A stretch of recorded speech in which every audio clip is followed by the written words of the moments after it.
तत्तु सह वीर्यं करवावहै तेजस्विनावधीतमस्तु मा विद्विषावहै।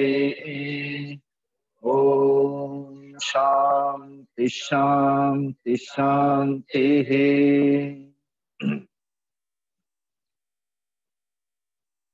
13वां अध्याय का विचार हो रहा है।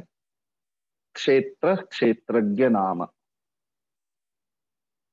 क्षेत्र क्षेत्रज्ञ को समझने के लिए पहले क्षेत्र और फिर उसी के माध्यम से जो क्षेत्र को समझता है, जानता है, क्षेत्रम जानाति इति क्षेत्रज्ञ, उसको समझाने के लिए फिर उन्होंने 7वें श्लोक से लेकर के एक वैल्यू का मूल्यांकन करते हुए उसको समझा रहे कि उस मोक्ष को देने वाला ज्ञान, उसकी प्राप्ति के लिए पहले आपके पास ये ज्ञान हो, है ना, जो इसको हम कहेंगे व्यवहारिक, और व्यवहारिकता से फिर अध्यात्म को प्राप्त कराने वाला एकदम सटीक कि 20 जो ये मूल्य है उसको अमानित्वादि लेकर के ना, अदम्भित्व, अहिंसा, क्षांति, आर्जवम, आचार्य उपासनम, शौचम, स्थैर्यम, आत्म विनिग्रह। हमको पतन के लिए अधिक कारण बनती है हमारे इंद्रिया। जैसे जैसे सुना, जैसे जैसे किया संग, वैसे बनता है रंग, और फिर वैसे आदमी का क्या बन जाता है, जीवन बन जाता है। फिर वो अधोगति की ओर क्यों ना हो, क्योंकि उसके लिए पक्का जो है मुख्य कारण बनता है मेरा अपना मन। और मन के लिए इंद्रिया, तो हमारे इंद्रियों को हम स्वेच्छाचारी बनाना चाहते या अपने वश में करना चाहते हैं, और जिन जिन विषयों के अंदर हमको क्या झलक दिखाई देती रहेगी, है ना, ज्यादा जहां पर चौका चांदनी दिखाई देती रहेगी वहां पे आकर्षण बना रहे। एक दिन फिर वो सारा आकर्षण खत्म होकर के फिर पश्चाताप बचता है। इसलिए शुरू से ही इंद्रियों की जो विषय है उसके अंदर वैराग्य हो, ये मेरे भलाई के लिए नहीं, इसके पीछे पड़ूंगा तो मेरा जीवन क्या हो जाएगा, बर्बाद हो जाएगा। इंद्रियार्थेषु वैराग्यम विगतः राग अन अहंकार।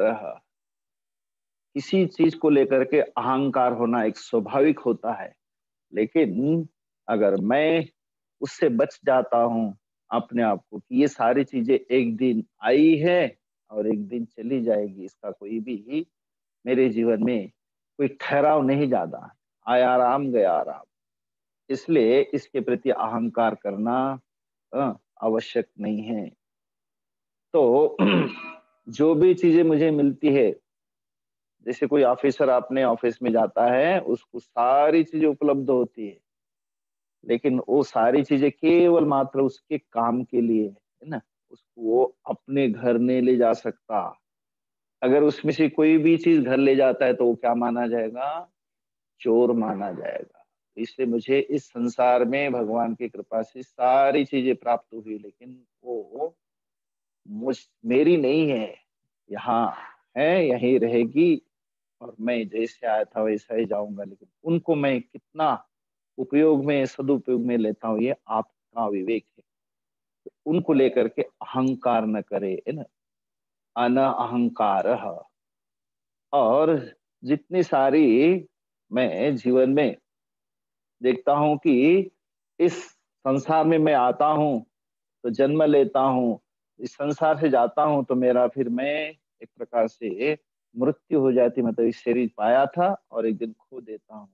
लेकिन उन दोनों के बीच में फिर बुढ़ापा, उसके अंदर कई प्रकार की व्याधि, और उन व्याधियों से लेकर के होने वाला दुख। एक दांत दर्द होता है तो रात को दांत खराब हो जाती कभी, है ना, और एक एक ऐसे कितनी बार हमने ऐसे झेले हैं। तो ये सारा जो है दुख है अपना, उस शरीर को लेकर के, ये भी मेरा अपना दुख का भी प्रारब्ध मैं भुगतता हूँ। तो ये इन सबको देख करके हमें क्या होना चाहिए, अपने जीवन में एक दोष अनुदर्शनम, हमें देखना चाहिए कि ये हमारे अधोगति की ओर ही ले जाने वाला है। तो इसलिए कहा जाता है अगर यहाँ विवेक नहीं होगा तो कहाँ होगा फिर। क्योंकि कितने दिन आते हैं, कितने दिन चले जाते हैं ना, उसके अंदर अगर हमने कुछ सीखा नहीं है तो हमने क्या किया, केवल मात्र आकर के इस समय को हमने बर्बाद किया। एक जगह भर्तृहरि ने बहुत सुंदर कहा है, आदित्यस्य गतागतैरहरः संक्षीयते जीवितम् व्यापारे बहुकार्य भार गुरुभिः कालो न विज्ञायते दृष्ट्वा जन्म जरा विपत्ति मरणम त्रासश्च नोत्पद्यते पीत्वा मोहमयीं प्रमाद मदिरा उन्मत्त भूतम जगत। संपूर्ण जगत वो उन्मुक्त हुआ है। कैसे? उनको एक नशा चढ़ी है। कि क्यों नशा चढ़ी? कहते पीत्वा मोहमयीं, मोह रूपी मदिरा को पान करके इस सब के अंदर ये मोहित हुई है, मेरा है मेरा है मेरा है। इनके अंदर सब अच्छा ही देख करके आदमी उसके अंदर मोहित होता है। कितने दिन आए, आदित्य आगतई गतई, साथ साथ कितने दिन आए कितने दिन गए, और क्या हुआ, मेरा जीवन बढ़ा नहीं छोटा हुआ। संशीयते जीवितम, माँ कहते कि मेरा बेटा बड़ा हुआ, 10 साल का हुआ, 12 साल का हुआ, 20 साल का हुआ, लेकिन उधर यमराज कहते कि नहीं वो छोटा हुआ, उतने कम हो गए ना उसके, जो 70 साल की 80 उम्र थी उसमें कम हो गया, तो छोटा हो गया। तो संशीयते जीवितम, और जीवन भर लगा है, क्या करता है, व्यापार ही बहुकार्य भार गुरु भी, व्यापार करो, बिजनेस करो, नौकरी करो, कुछ भी करता है तो उसके अंदर व्यापार ही गुरु भार, उसका जो भार है मेरे ऊपर उससे कुछ और दिखता नहीं है। व्यापारे गुरु भार गुरु भी कालो न विज्ञायते, समय कैसा आ गया, कैसा छटक करके निकल गया। Suddenly one day you found 60 years, suddenly you found अरे बाल भी सफेद हो गए, अरे चश्मा भी लग गया, अरे क्या क्या नहीं हुआ। तो वो ये कैसा हुआ, ऐसे ग्रेजुअली होता है, पता ही नहीं चलता, सडनली वी फाउंड, तो ऐसा दिन निकल जाता है। व्यापारे बहुबार गुरु भी कालह न विज्ञायते, और यही कि दृष्टवा जन्म जरा विपत्ति मरणम, जीवन में कितनी विपत्तियां है, जन्म है, मरण है, विपत्ति मरणम त्रासः च न उत्पद्यते, मतलब वैराग्य नहीं होता। हाँ। और यहाँ इसलिए कह रहे हैं आपको वैराग्य होना चाहिए, किसमें, कहते दोष अनुदर्शनम, इनके प्रति जितनी हमारी अच्छाई देखते रहो इनके प्रति उतना ही आपका मोह बढ़ता रहेगा। लेकिन ये सारी चीजें मुझे काम के लिए है, मुझे उसको लेकर के मोह नहीं होना चाहिए। इसलिए कहते क्या करो, दोष अनुदर्शनम, दिन प्रतिदिन दुखाने एव दोषः दुख दोषः, जन्मादिशु पूर्ववत, जो जन्म से लेकर अभी तक जितने सारे हैं, जरा दुखम व्याधयः, दुख निमित्ता जन्मादय दुखम पुनः स्वरूपेण, ये बार बार जो सारे जन्मादि दुख के कारण उन्हें से सारे दुख स्वरूप है। इस प्रकार से हमें बार बार इसके प्रति वैराग्य के लिए हमें ऐसा अनुदर्शनम, उसका जो है हमें एक प्रकार से दोष युक्त देख करके हम उसके प्रति एक वैराग्य प्राप्त करें। और कहा कि आपकी जो आसक्ति बढ़े, और उस आसक्ति को बढ़ने से रोकने के लिए आप क्या, आसक्ति ही अनभिष्वंग, जितने मेरे रोज के जो है, जिनके साथ में अधिक से अधिक क्या करता हूँ, व्यवहार करता हूँ, पुत्र दार गृहादिशु, इनके प्रति हमेशा मेरा क्या होता है, एक मोह बनने का एक रास्ता बना रहता है। लेकिन शास्त्र कहता है, क्या कहता है कि आपको धीरे धीरे धीरे क्या करना चाहिए। पहले तो अपना कर्तव्य पूरा किया, आपको संतान हुई, संतान होने के बाद आपने उनको बड़ा किया, योग्य बनाया, और उनको अपने योग्यता के अनुसार उनको क्या किया, गृहस्थ आश्रम में आपने उनको स्थापित किया। उसके बाद में मुझे उनके साथ रह करके अपने आप को क्या करना चाहिए, संसार से अलग होने के लिए प्रयत्न करना। इसलिए शास्त्र ने रोड मैप बनाया। क्या रोड मैप है? हाँ, ब्रह्मचर्य, गृहस्थ, फिर वानप्रस्थ। वानप्रस्थ का अर्थ क्या है? वन तो है नहीं, वन में जाते थे, वन में रहते थे, लेकिन वन है नहीं, सब काट दिया। तो वन मतलब अपने आप में, आध्यात्म में अपने आप को खुद उस एकांत में अपने अंदर अंदर झांकने की हमेशा जो है प्रयत्न करना, कोशिश करना। तो इसलिए उसको कहा जाता है वानप्रस्थ। और आखिरी में धीरे धीरे जो है अपने आप को, जो जड़ें हमारी गहराई में गई है आसक्ति की, उसको धीरे धीरे समेट करके क्या करना चाहिए, अपने आप को बिल्कुल अध्यात्म की तरफ, मतलब अपने आप अंदर झांकने की कोशिश करनी चाहिए। इसलिए वो सन्यास आश्रम, तो ये हमारा रोड मैप है। पहले ब्रह्मचर्य, गृहस्थ, वानप्रस्थ और सन्यास। तो मतलब सन्यास का अर्थ ही है धीरे धीरे आपकी आसक्ति कम होगी। इसमें से पुत्र दार गृहादिषु नित्यम च समचित्तत्वम, और ये निरंतर इस प्रकार के विचार हो। समचित्तत्व जीवन में आपके लिए क्या हो, दोनों भी चीजें आएगी, है ना। क्योंकि दोनों कॉइन के दो पहिए पहले होते हैं, तो वो हमेशा अपनी दिखाती रहेगी, कभी ही अनुकूल, कभी प्रतिकूल। लेकिन उसके अंदर हमें क्या रखना चाहिए, समचित्तत्वम। किसमें? इष्ट अनिष्ट उपपत्तिषु। जो परिस्थिति आपके सामने आती है, उनके सामने आपको क्या होना चाहिए, समान, मन को एकाग्र बना करके। तो ये जो है बहुत ही सुंदर विचार बता रहे यहाँ पे। असक्ति ही अनभिष्वंग पुत्रद्वार गृहादिषु समचित्तत्वम इष्ट अनिष्ट उपपत्तिषु। अब आगे बताते, 10वां बाकी है ना। मयि चानन्य योगेन भक्तिरव्यभिचारिणी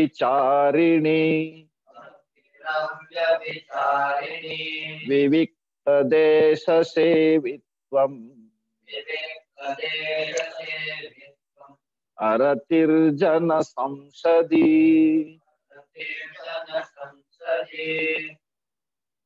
मयि च अनन्य योगेन भक्ति ही अव्यभिचारिणी विविक्त देश सेवित्वम् अरति ही जन संसदि। मयि च अनन्य योगेन, मयि मतलब ईश्वरे, मतलब ईश्वर में क्या हो आपकी, भक्ति ही ना, भक्ति ही भजनम, भक्ति ही अव्यभिचारिणी, भजनम भक्ति ही। अपने आप को किसी ना किसी रूप से भगवान के साथ जोड़ना है, भजन करना है, मतलब कायिक वाचिक मानसिक किसी ना किसी रूप से। कैसी भक्ति? अनन्य योगेन मई न, और उसके जीवन में कोई अन्य योग नहीं, कहीं भी उसको अपने आप को जोड़ने का कोई भी माध्यम दूसरा नहीं, केवल ईश्वर योगेन। मैं जो भी करता हूँ, इदम ईश्वराय करोमि, इदम ईश्वराय समर्पयामि, इस प्रकार से मयि अनन्य योगेन अपृथक समाधिना न अन्य भगवत वासुदेवा पर अस्ति, है ना। जो भी करता हूँ, इसलिए हमने क्या था, यद्यत कर्म करोमि तत् तत् अखिलम शंभु तवा आराधनम। हमेशा उसमें आता है कि मेरे अंदर जो भी कर्म होता है ईश्वर, मैं आपके बिना आपके लिए ही करता हूँ, है ना। तो इसलिए जो मैं वाणी से कुछ बोलता हूँ तो आपके लिए वो स्तोत्र हो जाते हैं, कहीं चलता हूँ तो आपके लिए मेरी परिक्रमा होती है ना। तो मई अनन्य योगे न, हर जगह जो है जो होता है ईश्वर के लिए होता है, कोई दूसरा, उसको दूसरा कहीं भी जुड़ाव नहीं है ईश्वर के अलावा। तो अव्यभिचारिणी, जिसके अंदर व्यभिचारिणी का अर्थ क्या होता है? हाँ, सामान्य रूप से हम लोग व्यभिचार मतलब कभी किया कभी नहीं किया, है ना। हाँ, और कोई अन्यथा ही किया, जो नहीं करना था वही किया। व्यभिचार का अर्थ ही होता है कि नीचे इसके अंदर निरंतरता नहीं है। लेकिन यहाँ कह रहे अव्यभिचारिणी, जिसके अंदर बिल्कुल कभी भी उसके अंदर क्या रुकाव नहीं है, कहीं ठहराव नहीं है, और कुछ अन्यथा नहीं है। एक प्रकार से निरंतर, हाँ, अपने आप में एक भक्ति की धारा बहती रहती। किसके लिए? केवल मई अनन्य योगे न, मेरे अंदर ईश्वर को ही मन में रख करके। और इसके लिए अपने आप को मजबूत बनाने के लिए हमेशा जितना हम जनवर्धन में रहेंगे, जितने हम भीड़ भाड़ में रहेंगे, उतना ही आपका मन फैलता रहेगा, विक्षिप्त रहेगा, कई प्रकार के अलग अलग शब्द सुनाई देंगे, उससे आपका मन में विकार आ जाएगा। तो इसलिए आपको क्या करना चाहिए? हमेशा जितना हो सके उतना अपने आप को एकांतवासी रहे। इसलिए यहाँ क्या कहा? विविक्त देश सेवित्वम। देश जो स्थान है, उसके अंदर कम से कम अगर लोग हो, विविक्त, कई जगह तो निर्जन, भाष्यकार बहुत सुंदर कहते हैं, स्वभावतः संस्कारेण विविक्त, जो ऐसा पवित्र, हाँ, या विविक्त के लिए पवित्र कहते, विविक्त एकांत हो, और पवित्र देश, जहां पवित्रता दो प्रकार की होती है। स्वभावतः, हाँ, ऐसे आप अगर गंगा किनारे जाते हैं, हाँ, ऐसे कोई तीर्थ स्थान जाते हैं, तो वहां वहां पे कुछ भी आपको करने की जरूरत नहीं, क्योंकि स्वभावतः गंगा किनारा क्या होता है? पवित्र होता है। वहां गंगा जी आई, अपने आप में उस स्थान को पवित्र की। और ऐसे स्थान पर जाकर के कितने साधकों ने अपनी साधना की, और कितने ऋषि मुनियों ने अपनी तपस्या की। तो उस स्थान को क्या है? उस स्वभावतः क्या होता है? पवित्र रहता है। तो ऐसे पवित्र स्थान में विविक्त देश, और जहां हम शहर में कहीं कहीं तो स्मशान के पास में कहीं भी आपको जो है आपका मकान बनाना होता है, तो क्या करते हो आप? उसको पवित्र कैसे करते हैं? मंत्रों के द्वारा, पूजा के द्वारा, है ना, गंगा जल के द्वारा। तो इसलिए कहा जाता है स्वभावतः व संस्कारेण, अपने कुछ वहां जाकर के संस्कार किए, है ना। तो झाड़ बुहारने से अथवा अपने ऐसे कुछ किए जिससे कि वो स्थान पवित्र हुआ, है ना। तो इसलिए ऐसे स्थान पे विविक्त देश सेवित्वम, ऐसा सेवन करे ऐसे स्थान का जहाँ पे आपको जो है मन में अपने आप अच्छे विचार आ जाए। तो विविक्त देश सेवित्वम, भाष्यकार और कहते हैं कि जहाँ अशुचादि ही, जहाँ पे किसी प्रकार की अपवित्रता न हो, और भयबिनो सर्प व्याघ्रादि भी ही रहिता, जहाँ पे सांप और अगर हिंसक प्राणी हो तो वहां पे आपको एक प्रकार का डर रहता है। वो अपने हिंसक हिंसा करेंगे, प्राणी को मारेंगे, लाएंगे, खाएंगे, तो वो आपको वहां पे शांति नहीं मिलेगी। इसलिए वो भी अब पवित्र ही माना जाएगा। तो इसलिए कहा कौन सा स्थान? तो भाष्यकार कहते हैं हिर अरण्य नदी पुलिन देह गृहादि भी, देव गृहादि भी। तो जहाँ अरण्य हो, वन हो, जंतु से रहित, नदी पुलिन, गंगा किनारा हो, नदी का पवित्र तीर हो, देव गृहादि भी अथवा देवालय हो, जहाँ पे पूजा होती हो, ऐसे स्थान पे उस स्थान को कहा जाता है विविक्त देशः।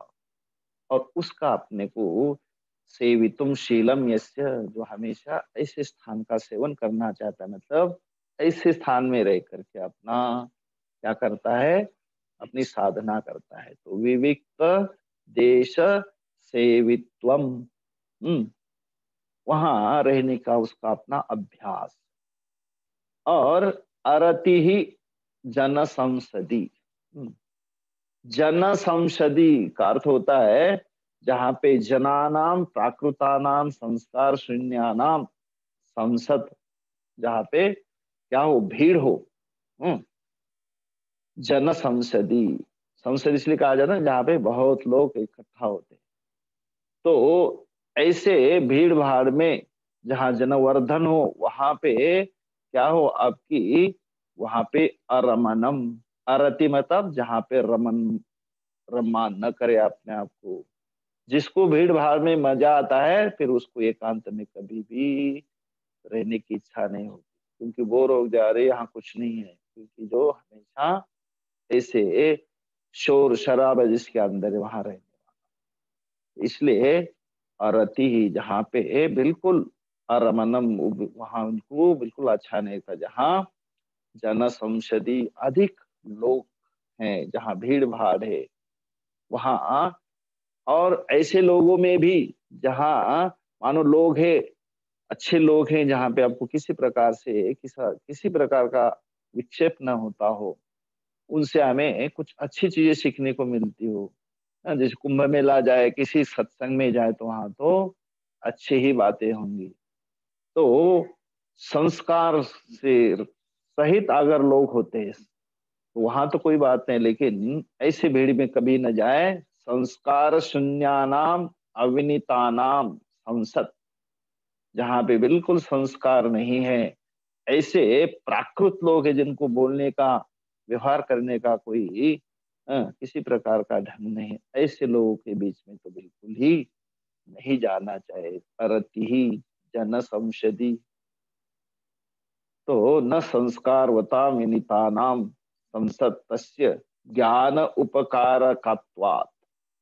अब अच्छे लोगों के बीच में जाएंगे, संतों के बीच में जाएंगे, तो वहां आपकी क्या होगा, आपकी मन की पवित्रता होगी, उनके साथ सत्संग सुनने को मिलेगा, अच्छा व्यवहार उनको देख करके हम अपने व्यवहार को सुधार सकते हैं। लेकिन जो प्राकृत जो लोग होते हैं, जिनके अंदर संस्कार नहीं होते हैं, है ना, उनकी रहने की, खाने की, है ना, और बोलने की जो अपनी पद्धति होती है, उसके अंदर आपके ऊपर भी उसका प्रभाव पड़ सकता है। इसलिए ऐसे लोगों के बीच में, संस्कार रहित लोगों के बीच में बिल्कुल ही अपने आप को नहीं जाने देना चाहिए। हाँ, इसलिए कहा गया और अति ही, इसके अंदर अपने आप को कभी भी रममा नहीं करना, जहाँ जन संसदीय ऐसे अधिक भीड़ भाड़ हो, और वहां बिल्कुल जहाँ पे जो संस्कार रहित लोग रहते, ऐसे लोगों के बीच में तो अपने आप को बिल्कुल वहां से अपने आप को अवॉइड करना, मतलब उससे बचाना। तो यही एक आपके लिए साधन बता रहे, मई च अनन्य योगेन भक्ति, भक्ति ऐसी जो बिल के अंदर और कोई मेरी कभी यहाँ कभी वहां कभी वहां, ऐसा नहीं, गंगा गए गंगादास, जमुना गए जमुनादास, ऐसा नहीं। आपके अंदर एक रास्ता हो, है ना। एक जगह महात्मा ने कहा था, अगर आपको पानी चाहिए ना, तो एक ही जगह कुआं खोदना चाहिए, है ना। अगर जगह जगह जगह खड्डे खोदेंगे तो पानी मिलेगा क्या? तो एक ही जगह अगर खड्डा खोदेंगे ज्यादा गहराई में, तो आपको खूब पानी मिलेगा। वैसे ही आपको एक जगह रह करके, है ना, एक स्थान पर एक व्यक्ति के माध्यम से, हाँ, तो उनके माध्यम से जो जीव साधना में ये सफल बनाएगी। तो इसलिए न अनन्य, अन्य योगे नहीं थी, अनन्य योगे न, एक धारावत, है ना, भक्ति ही, और इसके अंदर कभी भी व्यभिचार न हो, मतलब कभी की कभी नहीं की, कभी यहाँ की कभी वहां की, कभी इसको माना कभी उसको माना, तो व्यभिचार कहा जाता है। तो अब व्यभिचारिणी, और उसके लिए क्या करे, ऐसे स्थान जाए जहाँ पे एक पवित्रता हो, विविकता मतलब पवित्र स्थान पे जाए, और ऐसे स्थान का सेवित हो, मतलब वहां सेवन करे, ऐसे स्थान में जाकर के अपनी साधना करे। और जहाँ जन अधिक भीड़ भाड़ जहाँ हो, उसको अपने आप को बचाए। और ऐसे लोग में जाकर के कुछ सीखना मिलता है तो वो कोई बात नहीं, वहां तो हम जा सकते हैं, बड़ों के, संतों के। लेकिन जहाँ संस्कार रहित लोग हैं, उनको बिल्कुल ही किसी प्रकार का संस्कार नहीं, ऐसे लोगों के बीच में तो अरति ही, उसके अंदर कभी भी रमना नहीं, अपने आप को बचाना चाहिए। आगे, अध्यात्म ज्ञान नित्यत्वम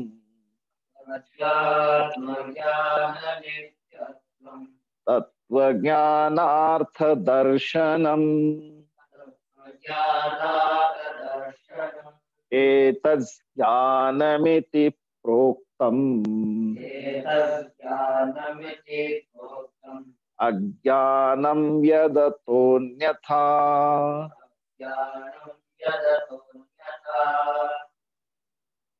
अध्यात्म ज्ञान नित्यत्वम तत्व ज्ञानार्थ दर्शनम एतत् ज्ञानम इति प्रोक्तम अज्ञानम यत् अतः अन्यथा। और उसी की लिस्ट आगे बढ़ा रहे हैं कि आपके जीवन में और क्या हो, तो कहते अध्यात्म ज्ञान नित्यत्वम। हाँ, जीवन में हमें हमेशा जो बाहर दिखाने का, बाहर ही दिखाने वाले बहुत कुछ मिलेंगे। हाँ, क्योंकि हम लोग बाहर ही देखते, हमारी इंद्रिया बाहर है। तो बाह्य इस संसार को देख करके हम आकर्षित होते हैं। तो जानवर तो बाहर ही देखेगा, पशु पक्षी भी बाहर देखेंगे, हमको भगवान ने एक अंतर चक्षु दिए। तो उन अंतर चक्षु से क्या देख सकते हैं हम, आधि भव अध्यात्म। जो बाहिरंग है उन चीजों को छोड़ करके हम अंदर झांक करके देखना चाहिए। कि अगर मैं कोई गाड़ी चलाता हूं तो गाड़ी का ऊपर का भाग तो आपको अच्छा लगता है, लेकिन आपको उस समय के साथ उस मशीनरी का भी पूरा याद, मशीन के अंदर क्या क्या है, हाँ? कौन सी नली कहाँ लगी हुई है, कौन सा पाइप कहाँ लगा हुआ है, तो आपको उसका भी ज्ञान हो। व्यवहार में भी यह है। तो अपने अध्यात्म में तो होना ही चाहिए कि ये सारा प्रपंच किसके माध्यम से चलता है। मैं मेरा शरीर हूं तो मेरे शरीर के अंदर मैं इस हाथ पैर वाला जी, ये जो मेरा शरीर है, उसके अंदर और कौन सी शक्ति है जिससे कि मैं अपने आप को रात दिन जो है इसके अंदर बनाए रखता हूँ। तो उसको जानने के लिए, समझने के लिए क्या होना चाहिए, एक ज्ञान, कौन सा, अध्यात्म ज्ञान, है ना। जो आत्मादि विषयम ज्ञानम अध्यात्म ज्ञानम। तो उपनिषद कहते हैं चक्षुष चक्षु, मेरी आंखें हैं, लेकिन आंखों को भी आंख देने वाला कोई है ना। जो चक्षु है, मेरे घ्राण है, घ्राण को भी कोई शक्ति देने वाला है। तो वो जानने का प्रयत्न है, उसको कहा जाता है अध्यात्म ज्ञानम। और उसको जानने के लिए हमेशा निरंतरता हो। हाँ? अब ये भगवत गीता हम लोग कर रहे हैं। भगवत गीता एक पुस्तक है, पढ़ना भी अच्छा है, लेकिन उसके अंदर हमारे लिए भगवान ने क्या दिया है, ज्ञान दिया है। अब इस छोटी सी गीता को ले जाएंगे गाय क्या तो भैंस के सामने, तो क्या करेगी, खा लेगी, उसको भूख लगी तो, है ना।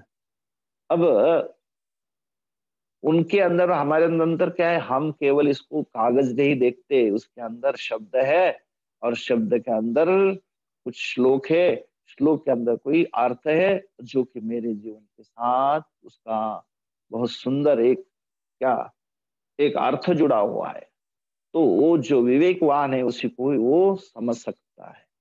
इसलिए कहा गया है कि हम इसको, अध्यात्म ज्ञान को प्राप्त कर सकते केवल एक दिन में नहीं, नित्यत्वम। हमेशा निरंतरता हो उसके अंदर, है ना। जो निरंतर करता रहता है वो अवश्य ही आगे बढ़ करके उस साध्य को प्राप्त कर सकता है ना। नहीं तो क्या होगा, कहा जाता है कि भगवत गीता का आपको स्वाध्यायो अधीतव्य, निरंतर भगवत गीता का नहीं वेदांत का अध्ययन करना चाहिए। स्वाध्याय प्रवचनाभ्याम न प्रमदितव्यम, पढ़ा होगा ना तैत्तिरीय उपनिषद। मातृदेवो भव, पितृदेवो भव, आचार्य देवो भव जो आपके लिए बताया जाता है, तो उसी प्रकार यहाँ पर कहा जाता है कि स्वाध्याय प्रवचनाभ्याम न प्रमादितव्य, उससे प्रमाद नहीं करे, है ना। तो इसलिए स्वाध्याय किसका, अपने आध्यात्मिक ग्रंथ का, और आध्यात्मिक ग्रंथ हमें अध्यात्म का ज्ञान ही देते रहेंगे, तो इसलिए उसके अंदर क्या हो, नित्यता हो, नित्यत्वम। और कोई चीज अगर नित्य रूप से नहीं करेंगे तो उसका क्या होगा, देखना। किसी डॉक्टर ने कहा किसी कमजोर व्यक्ति को कि भाई तुम जो हो, तुम्हारी सिस्टम कमजोर है, तुम अच्छी चीजें खाओ पियो, हाँ, और निरंतर खाओ, हाँ, और एक लिमिट में खाओ, तो उसका भी प्रोसीजर होता है, नियम होता है। तो उसको बताएगा कि रोज 1 चम्मच तुम च्यवनप्राश खाना रोज। हम्म, तो अब जैसे उसको बोला च्यवनप्राश के लिए, तो उसको क्या कि डॉक्टर साहब मेरे पास रोज खाने के लिए कहाँ टाइम है, मैं तो क्या करूंगा, एक ही दिन उस पूरी बोतल को खा लूंगा, है ना। तो क्या होगा, अब जो है जिसके लिए खाना था, हाँ, ना बचेगा बांस ना बजेगी बांसुरी, क्योंकि जो खाने वाला जो है वही खत्म हो जाएगा। क्यों, एक ही बार अगर आप करोगे तो उसका आपके ऊपर क्या होगा, एक ही दिन में जो है कोई चीज करना चाहते हो ना, तो वो जो है उसके लिए रिएक्शन होगा, है ना, साइड इफेक्ट होगा। इसलिए क्या होना चाहिए, निरंतरता, नित्यता हो। तो आध्यात्म जीवन के लिए एक दिन किया और दूसरे महीने अगले महीने जाके हो गया, ऐसा नहीं। तो इस ज्ञान की प्राप्ति के लिए निरंतरता हो। अध्यात्म ज्ञान नित्यत्वम, तत्व ज्ञानार्थ दर्शनम, है ना। हम ज्ञान प्राप्ति के लिए तो उपाय करते हैं रोज, हमारा रोज का जो व्यवहारिक ज्ञान तो हम पढ़ते हैं।